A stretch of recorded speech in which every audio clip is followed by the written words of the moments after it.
Oi, pessoal. A aula de hoje é sobre industrialização brasileira. Por conta das aulas do Centro de Mídias estarem muito adiantadas, eu resolvi pegar duas aulas do Centro de Mídias, né, que é a de industrialização e a de industrialização brasileira, que foi a parte 1 e a parte 2. E aí eu resolvi compilar e fazer uma videoaula para resumir algumas coisas que vocês provavelmente tiveram isso no 8º ano, tá? E para que a gente possa dar seguimento aí, vai acabar o 3º bimestre, e aí o 4º bimestre vou fazer mais atividades de revisão, vou falar algumas coisas novas, mas vou dar mais atividades de revisão para vocês, tá bom? Para que vocês possam seguir o caminho aí alguns, infelizmente, do 9º ano de novo, né, mas alguns aí que estão participando das aulas e fazendo as tarefas, para que vocês possam ter base para fazer o 1º ano do ensino médio, ok? Então, a gente vai falar de algumas coisas para que vocês possam aí ter uma tranquilidade no 1º ano do ensino médio e não estejam tão defasados em relação a conteúdo. É claro que eu sempre vou estar aqui para qualquer dúvida que vocês quiserem, né, mandar mensagem, enfim, sempre vou estar aberta a conversar com vocês, numa boa, mesmo que eu não seja professora de vocês no ensino médio, que provavelmente não serei, tá certo? Então, vamos começar das aulas. Se vocês quiserem, eu vou deixar o link só da aula da videoaula, mas se vocês quiserem pegar no Centro de Mídias, no YouTube, fica à vontade, tá? Vou falar algumas coisas bem resumidas, porque achei que eles botaram alguns conteúdos interessantes, né, multidisciplinares, aí, interdisciplinares com história, a professora de história, vou tentar dar uma resumida de algumas coisas. Então, primeira coisa, o processo de industrialização. A gente já viu um pouco disso, né, quando a gente estava falando de globalização, das revoluções industriais. Então, a primeira fase, que é até o século XV, a gente fala que é uma fase artesanal. Não tem divisão do trabalho, então, às vezes, era uma oficina com duas pessoas trabalhando, e aí eles faziam todo o processo de transformação da matéria-prima no produto, né? Então, vocês estão vendo aí uma foto, é uma oficina de sapato de couro, e aí vocês podem perceber aí, né, que... Peraí, deixa eu tirar isso daqui. Vocês podem perceber aí que que tem muita gente fazendo muita coisa, né, então não existe aí um processo de divisão de trabalho, né? Muita gente faz tudo ao mesmo tempo. Uso de ferramentas, né, então vocês estão vendo pessoas aí aplicando com ferramentas, é uma menor produção, então não saía-se muitos sapatos, digamos assim, por dia, nem por semana, então os produtos eram muito caros, somente a aristocracia, né, que é a nobreza e o clero, tinham um poder de compra para comprar esse tipo de objeto, né, a maior parte não tinha alguns produtos que hoje a gente fala assim, como que não tinha talher? Não, comia-se com as mãos. Como que não tinha, então, ferramentas? Ué, porque não era, porque era muito caro, tá? Força de trabalho, a mão dos artesãos. Então, as mãos vão ser a força de trabalho. Não tinha energia elétrica, então a gente está falando aí de uma época mais antiga. Tá? A segunda fase é a manufatureira. Aí, quando a gente vai ter manufatureira, a gente vai ter o uso de máquinas simples, tá? Nada de máquina que faz tudo sozinho, não. Então, aqui a gente tem uma pessoa com tear, tá? A gente vai ter uma divisão primária do trabalho. Então, uma pessoa vai fiar com a roca, aí vai botar os fios no tear, e aí uma pessoa vai fazer esse tear funcionar. Então, isso é uma divisão primária do trabalho, tá certo? Máquinas bem simples, a maior parte construídas em madeira. A gente pode falar que isso é do século XVI ao século XVIII, tá? Agora, a terceira fase é com as revoluções industriais. Aí a gente vai ter as máquinas, né? Então, vocês estão vendo aí uma foto de uma fábrica, né? A gente vai ter aí máquinas a vapor, né? Não tinha eletricidade. Ah, mas eu tô vendo as coisas iluminadas. Eram partes do teto que eram vazadas para que pudesse entrar luz solar, né? Então a gente vai ter aí grande divisão do trabalho, né, não vai ser mais as pessoas na máquina, a máquina faz sozinha, então a gente vai ter, se fosse o tecido, né, então a gente vai ter a preparação do algodão, o algodão para o fio, aí o fio para o tecido para tingir, e aí o tecido para roupa. Então a gente vai ter escalas de divisão do trabalho, tá? A gente vai ter uma especialização do trabalhador. Então o cara que vai fazer a fiação, ele não é a mesma pessoa que vai fazer que não é a mesma pessoa que vai fazer o corte do tecido, não é a mesma pessoa que vai modelar o tecido, não é a pessoa que vai fazer. Então, cada trabalhador vai fazer uma coisa dentro da fábrica. As máquinas modernas com uso de fontes de energia. Aqui, na primeira revolução industrial, né, vou relembrar algumas coisas, a gente vai ter a máquina a vapor, aí depois a gente vai ter a eletricidade. Hoje a gente tem o carvão, mineral, o petróleo, então isso são fontes de energia, tá? Produção em grandes quantidades, aí faz com que o produto diminua em relação ao valor e mais pessoas possam comprar. Então, antes um sapato era muito caro, agora os sapatos são produzidos em massa, eles vão ser mais baratos, possibilita que mais pessoas comprem, e aí a máquina gira, tá certo? E a gente vai ter a expansão do capitalismo, porque a gente está falando aqui, né, da industrialização num sistema capitalista. Então, se mais pessoas compram, a gente vai ter um aumento do lucro, aí ele vai reverter parte desse lucro para investimento, vai produzir mais e vende mais, e vai ter mais lucro, vai ficar mais rico. Então, a gente está falando de expansão aí do capitalismo e não do socialismo, tá? Isso é só capitalista. Então, para retomar um pouquinho, a primeira revolução industrial, a gente vai ter a máquina a vapor. Então, a figurinha é exatamente isso, ó. Aqui tá o fogo, que no começo era lenha, tá? Bota a lenha, por isso que a gente tem grandes devastações de florestas na Europa. Então, bota a lenha aqui e faz o fogo. Isso aqui é uma caldeira. Essa caldeira aqui, né, água. Aí a gente vai ter o quê? O vapor faz com que, né, a máquina funcione. Então, move esse pêndulo e aí a gente vai ter a máquina funcionando. Isso para as locomotivas, para as máquinas nas fábricas e tudo. Então, a gente vai ter a mecanização surgindo, né? A máquina substitui o ser humano. Então, antes precisava de 5 pessoas para fazer aquele sapato lá artesanal, agora vão ser só 2, tá? Aí a gente vai ter a máquina a vapor e as locomotivas a vapor. E além da locomotiva, a gente vai ter os navios a vapor. Isso é muito importante dentro da globalização, possibilita chegar a outros lugares, né, mais rápido. Em 1870, a gente vai ter a segunda revolução industrial, aí a gente vai ter o descobrimento da eletricidade. A eletricidade vai ser muito importante para a produção em série, porque as máquinas vão produzir mais rápido, né, gastando menos energia. A gente vai também ter as linhas de montagem, e além da eletricidade, a gente vai ter o petróleo aberto, então, né, e aí a produção em série do carro. Isso é muito importante dentro dos Estados Unidos, muito importante dentro da Europa. Então, vai ter aí, em 1870, por isso que a gente fala de uma segunda revolução. Muda-se tudo, a gente não está mais falando de locomotiva, a gente está falando do carro. A gente não está falando mais só da produção, da mecanização, a gente está falando de uma linha de montagem, a gente está falando de produção em série, a gente está falando de novos produtos, né, nova tecnologia, então tudo mudou no mundo a partir de 1870.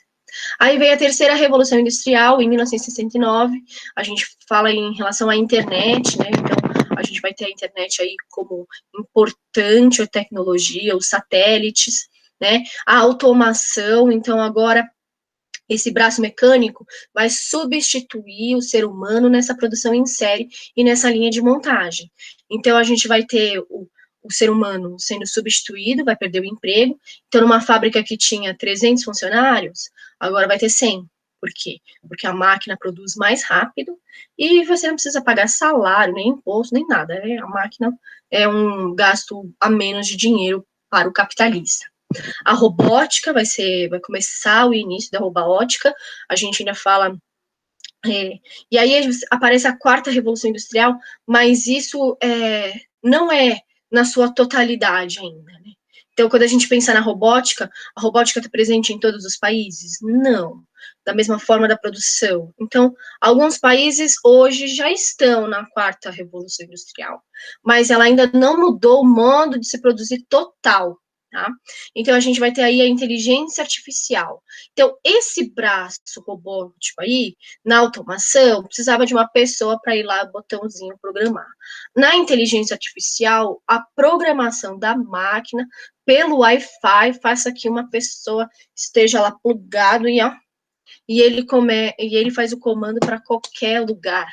Então, com a internet hoje e a inteligência artificial, muita coisa mudou, tá? E aí a gente vai ter a internet das coisas, que significa que a internet hoje, como modo de produção, não preciso mais ter uma loja física, por exemplo. Eu posso comprar pela internet. Então, a gente está mudando algumas lógicas de algumas coisas, isso implica na produção também. Então, existem algumas marcas de carro, por exemplo, que o cara pode escolher tudo, a forma do pneu, a cor, o que ele quer, e aí a gente vai ter uma produção totalmente diferenciada. Esses carros são muito caros, são pouquíssimos produzidos, às vezes a gente tem 7 carros de uma marca no ano, eles são super exclusivos, e aí o cara decide tudo do carro pelo celular, tá? Então, é uma das coisas novas que tem surgido como uma revolução na indústria, tá? Aí a gente tem aqui a segunda revolução industrial. Então, esses países em azulzinho são os países que são os pioneiros da segunda revolução industrial.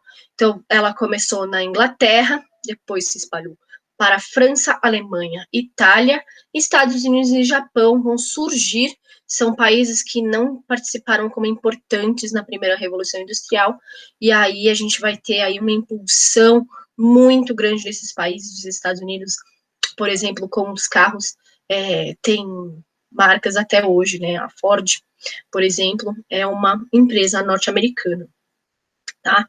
Então a gente vai ter aí, né, as novas fontes de energia, que é a eletricidade, o petróleo, o automóvel, e o ferro vai ser substituído pelo aço. Então a gente vai ter novas formas de produção, tá? E aí a gente vai ter alguns sistemas de produção. O Taylorismo, que foi criado nos Estados Unidos por Frederick Taylor, que é esse senhor aí, né? Então, por que ele mudou o modo de se produzir? Porque ele colocou a administração científica com base no planejamento, o planejamento do tempo, então o aumento de produção de uma forma eficaz. Então, vocês estão vendo aí uma linha de produção, tá? A gente vai ter aí as linhas de produção, cada pessoa produz uma parte desse produto, isso é o planejamento do tempo. Então, a esteira vem correndo, a pessoa vem encaixando, a outra encaixa o outro, a outra encaixa o outro. Isso é a produção do Taylorismo, tá? Então, eficaz, aumenta a produção, e aí consegue maior lucro com a questão do tempo. Aí depois vem o Fordismo, que é o Henry Ford, que é esse outro senhor aí nos Estados Unidos, tá? A gente vai ter a linha de montagem e produção em série. Então, vocês estão vendo aí uma fábrica também com muita gente, né?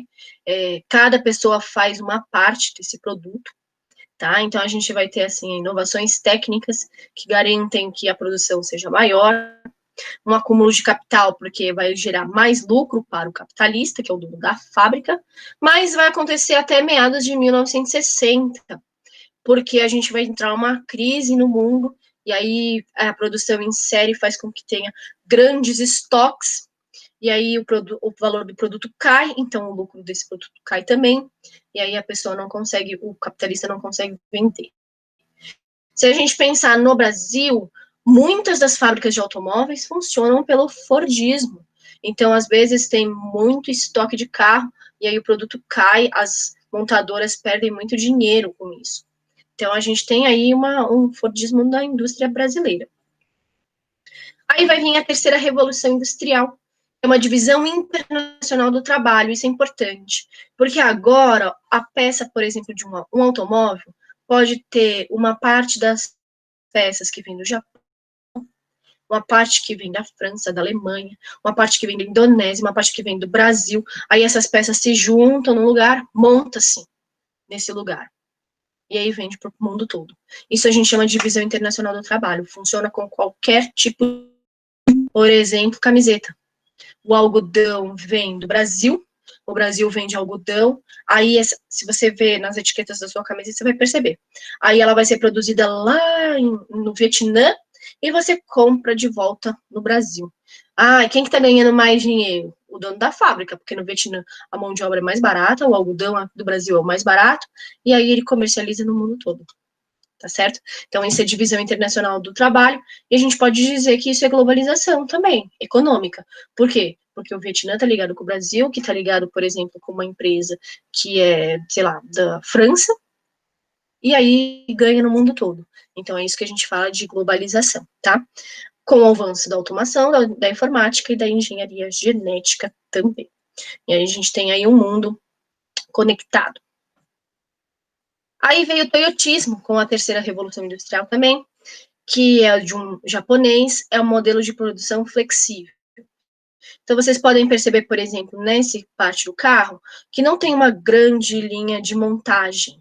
A gente vai ter menor quantidade de carros, inclusive, tá? E aí a gente vai ter aí uma produção em menor quantidade, tá? Então, produção em pequenos lotes, não vai ter aquele estoque, certo?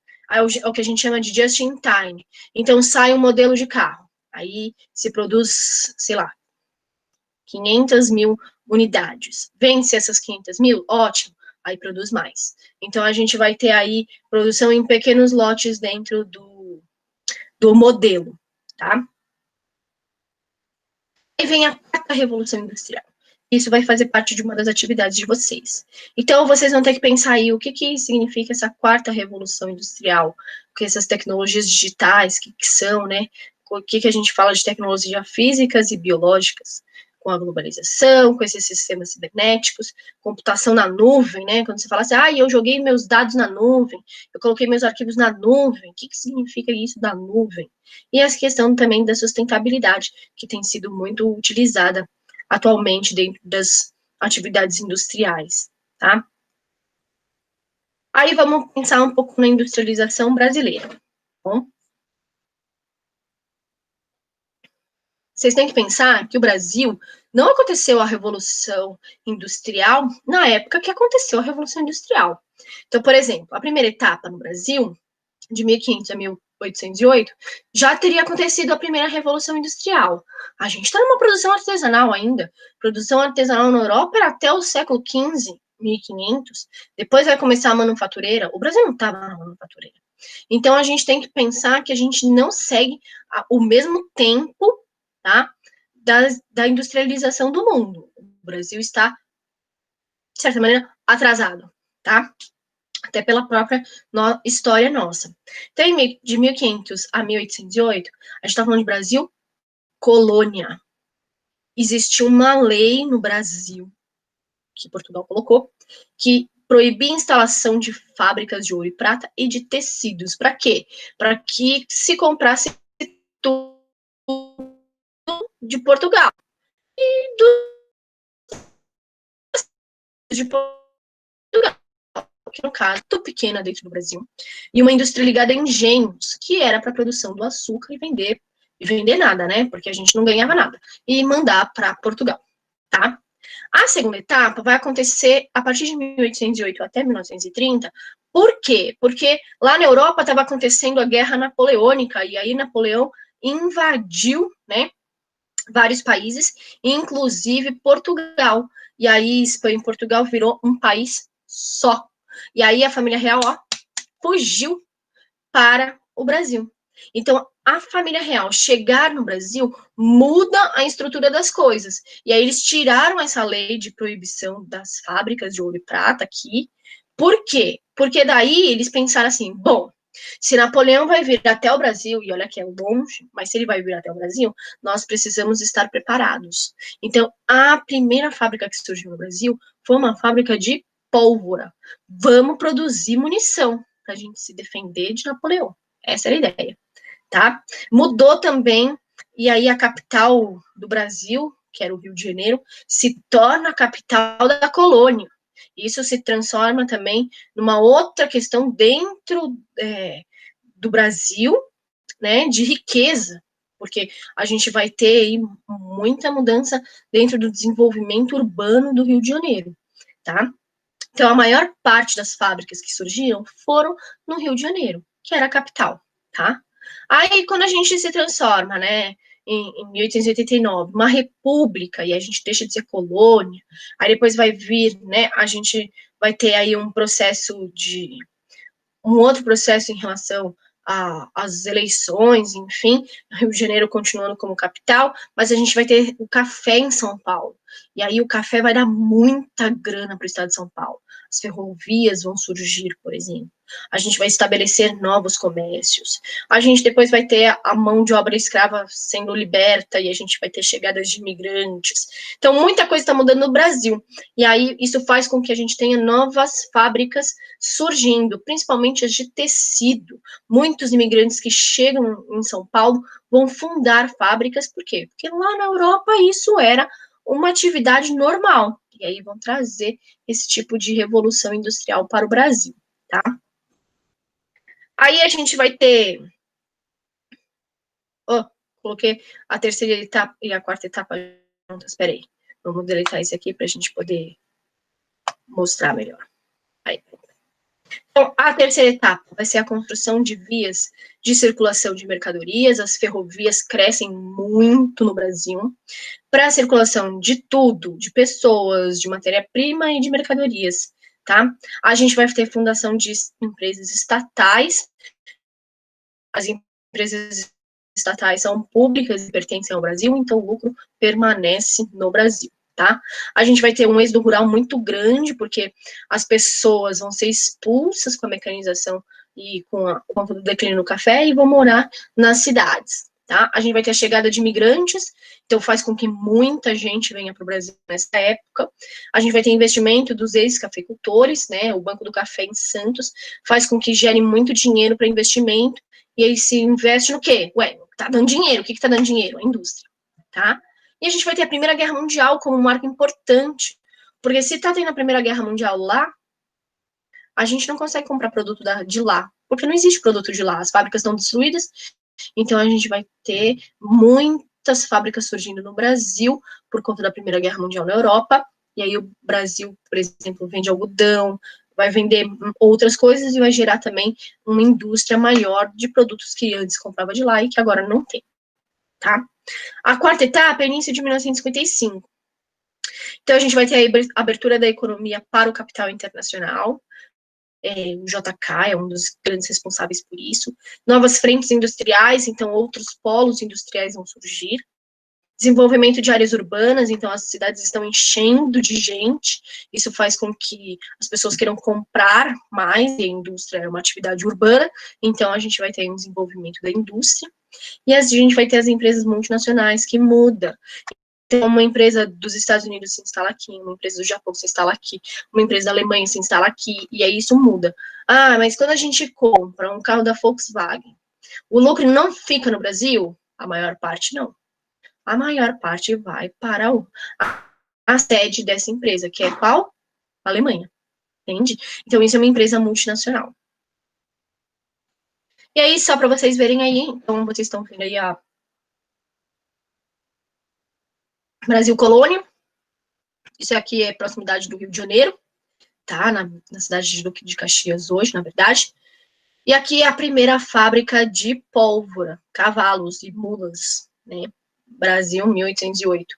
Na Europa, essa época, a gente tem aí uma produção de cidade que é muito mais evoluída do que a nossa.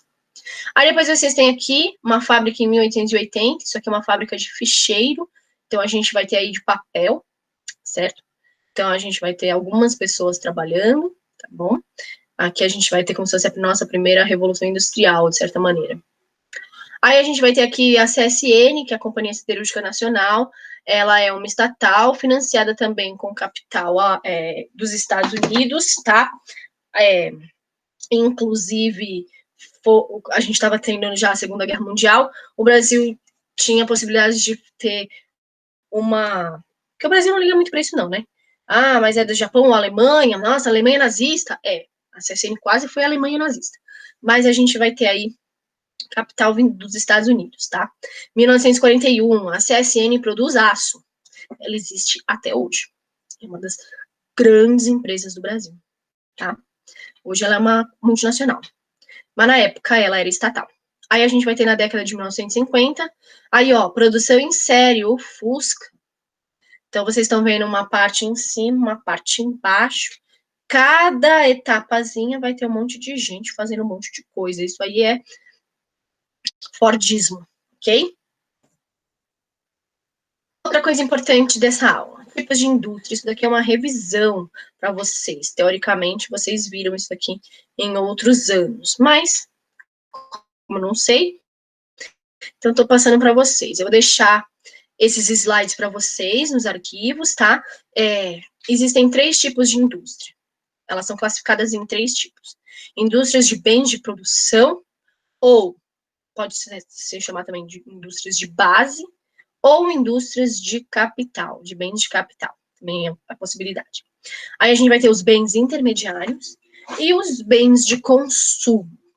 E os de consumo são classificados em 2 tipos: consumos duráveis e consumos não duráveis, tá? Então, vocês têm aí as características, o que é esse tipo de fábrica, de indústria, tá? E aí vocês vão ter aí exemplos de indústrias. Então, indústria química, de refinaria, siderúrgica, de papel e celulose, são indústrias de bens de produção. Por quê? Porque ela transforma matéria-prima bruta em algo que ainda também vai ser processado por outras indústrias.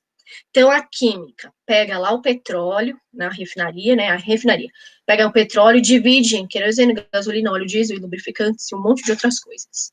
A indústria química pega algumas coisas dessa refinaria e vai fazer outras coisas também.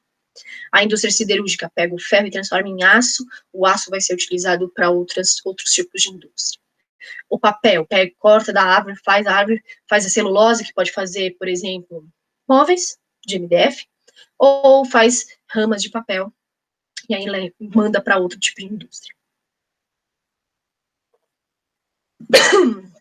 Bens intermediários é aquelas que produzem coisas que vão ser utilizadas em outras produções. Peças, pneus, motores, essas partes de linha de montagem, tratores. Então, coisas que vão ser utilizadas por outras indústrias, tá? Para produção. Não como matéria-prima, tá? Aí a gente vai ter os bens de consumo. Durável, aquilo que dura, de certa maneira. Eletrodoméstico, automóvel, móveis. Todo o restante, alimento, cosmético, remédio, que não dura muito, bens de consumo não duráveis. É isso. Então, aqui, alguns exemplos. Então, aqui a primeira imagem, a gente tem aqui o aço, ferro sendo transformado em aço. Isso aqui é uma caldeira, tá? E aí derruba o ferro muito quente. A gente tá falando aqui mais de 3.000 graus. Derruba o ferro aqui. Uma bobina de alumínio, metalúrgica. Isso aqui vai ser mandado para outra empresa e vai fazer panela, latinha ou qualquer outra coisa. E aqui também, novamente, o aço saindo, ó, isso aqui tá super quente. Aí vai passar por essas esteiras, e aí resfria, faz os lingotes de aço e manda para a indústria de navios, de construção civil, e aí a gente vai ter outras coisas. Bens intermediários, então peças, aqui é o carro inteiro? Não, é só a lataria. Então, lataria, pneu, não sei o que, aí vai para uma montadora. Aqui é de motor, só produz motor. Isso é divisão internacional do trabalho. Bens de consumo, duráveis, nesse caso aqui, né? Então, aqui a gente vai ter eletrodoméstico, motos, automóveis. E bens de consumo não duráveis, aqui a gente vai ter iogurte, alimentícia, sapato, remédio, ok? Então, o segundo exercício também vai ser uma pesquisa, que vocês vão pesquisar aí uma empresa, uma indústria que tem aqui no nosso município ou na região que fica no nosso município, e aí vocês vão ter que classificar. Ela é uma indústria de bens de produção, de bens intermediários, de bens de consumo duráveis, de bens de consumo não duráveis, o que ela produz, tá certo? Então, aí vocês vão ter que classificar ela aí, como é que vocês acham que ela é, certo? Então é isso, gente. Essa é a aula de hoje, dessa semana, tá? Eu vou colocar algumas coisas no roteiro sobre a semana que vem, ok? E aí a gente vai se falando, certo? Fiquem em casa, se cuidem, as coisas estão difíceis para no nosso município, certo? É isso. Tchau, gente.